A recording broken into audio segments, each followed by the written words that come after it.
vērtēšana vēl pavisam tā, lai tas ļoti nestiprā vērts dzīve. Bet tā, tas, ka tas vispār ir vajadzīgs, vienkārši kā to izdarīt, kā tu varbūt arī. Tas vajag darbi, viņiem liecības ir. Viņiem tie bērni ir tās liecības. Jā, pastāst par vērtēšanu, kā tavā skatījumā. Kā? Es domāju, ka tas ir svarīgāk tam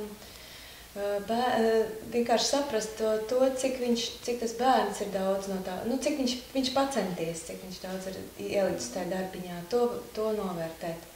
Ar atzīmēm es nevaru īsti lepoties, ka es būtu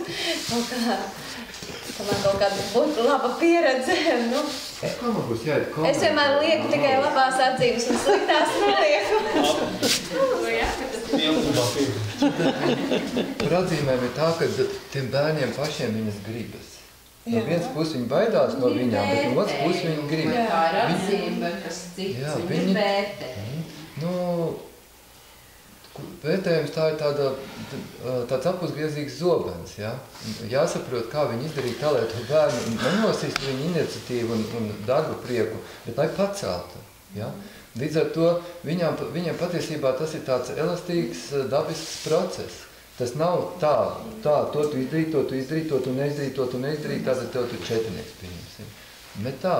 Tas ir tā, ka viņi runā par to bērnu. Ko tu tagad esi pacenties, ko tu esi izdarījis, ko tu neizdarījis, ko tu vēl varētu izdarīt.